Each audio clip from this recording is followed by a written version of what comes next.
Shock. It's a word that evokes fear, and for good reason. In medical terms, shock is a life-threatening condition that occurs when the body is not getting enough blood flow.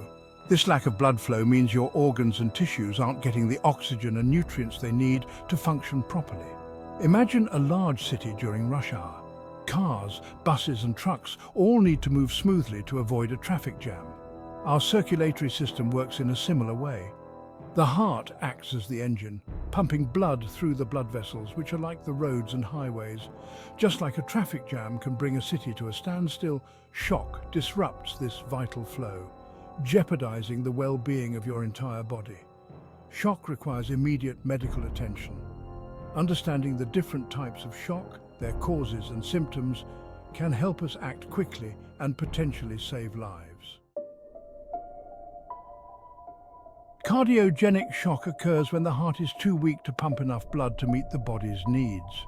Think of it as the engine of our circulatory system failing to generate enough power.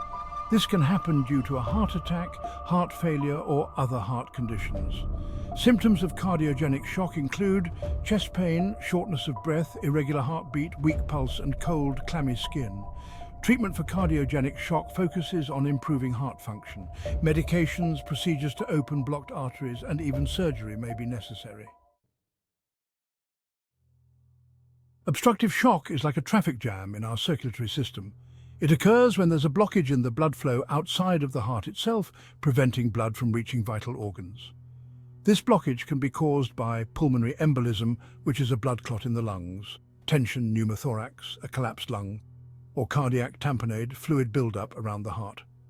Symptoms are similar to other types of shock: difficulty breathing, rapid heart rate, low blood pressure, and confusion.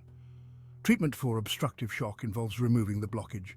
This may involve medications to dissolve clots, inserting a needle to release air or fluid, or surgery. Distributive shock occurs when blood vessels widen too much, causing a drop in blood pressure. Imagine a garden hose that's too wide. The water pressure decreases. This type of shock is often triggered by an infection, severe allergic reaction, or spinal cord injury. There are three main types of distributive shock: septic shock, which is a severe infection; anaphylactic shock, a severe allergic reaction; and neurogenic shock due to spinal cord injury.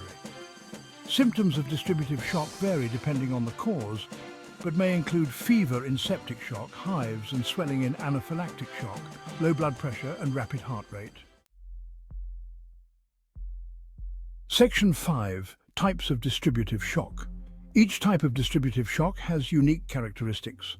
Septic shock, the most common type, occurs when an infection spreads throughout the body. The body's immune response causes widespread inflammation, leading to leaky blood vessels and low blood pressure. Anaphylactic shock is a life-threatening allergic reaction. The immune system overreacts to an allergen, releasing chemicals that cause blood vessels to widen and leak. Neurogenic shock occurs when there's damage to the nervous system, usually the spinal cord. This disrupts the nerves that control blood vessel constriction, leading to widespread dilation and low blood pressure. Section 6. Endocrine shock, hormonal imbalances. Our endocrine system, responsible for producing hormones, plays a crucial role in regulating blood pressure and heart function. When hormone levels are severely imbalanced, it can lead to endocrine shock. A common cause is adrenal crisis, where the adrenal glands don't produce enough cortisol, a hormone that helps regulate blood pressure. This can be triggered by untreated Addison's disease or the sudden stopping of long-term steroid medication. Symptoms of endocrine shock include severe fatigue, low blood pressure, nausea and vomiting, and confusion. Treatment involves addressing the underlying hormonal imbalance, often with medications. Section 7. Hypovolemic shock, severe fluid loss. Hypovolemic shock occurs when there's a significant loss of blood or fluids from the body. This could be due to severe bleeding from injury, dehydration from vomiting or diarrhea, or burns. When blood volume drops, the heart can't pump enough blood to the body. Think of it as trying to run a car engine with too little oil. Symptoms of hypovolemic shock include a rapid, weak pulse, low blood pressure, pale skin, and dizziness. Treatment involves quickly replacing lost fluids and blood through intravenous or IV lines. Section 8. Recognizing the signs, symptoms of shock. While the causes and specific symptoms of shock vary depending on the type, there are some common warning signs to look out for. A rapid, weak pulse. The heart beats faster to compensate for the low blood volume. Low blood pressure. A significant drop in blood pressure is a hallmark of shock. Pale, cold and clammy skin. Reduced blood flow to the skin causes these changes. Rapid, shallow breathing. The body tries to compensate for low oxygen levels. Confusion or disorientation. Lack of oxygen to the brain affects mental function. Nausea and vomiting. Reduced blood flow to the digestive system can cause these symptoms. Section 9. Treatment. Acting fast to save lives. Shock is a medical emergency that requires immediate attention. The sooner treatment is provided, the better the chances of survival. Here are some general steps that may be taken.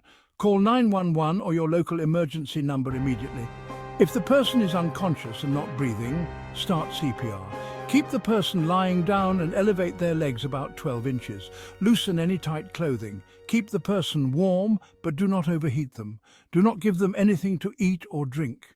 In a hospital setting, treatment will depend on the type of shock and the underlying cause. This may include oxygen therapy to improve oxygen levels in the blood, intravenous fluids to restore blood volume and pressure, medications to improve heart function, constrict blood vessels or treat infection, and surgery to stop internal bleeding, clear a blockage or repair an injury. Section 10. Conclusion. Early recognition is key. Shock is a life-threatening condition that can quickly deteriorate if left untreated. By understanding the different types of shock, their causes and symptoms, we can be better prepared to recognize this medical emergency. Remember, shock occurs when the body's tissues don't receive enough oxygen and nutrients due to inadequate blood flow. There are different types of shock, each with its own causes and specific treatment approaches. Early recognition and prompt medical attention are crucial for improving outcomes in shock.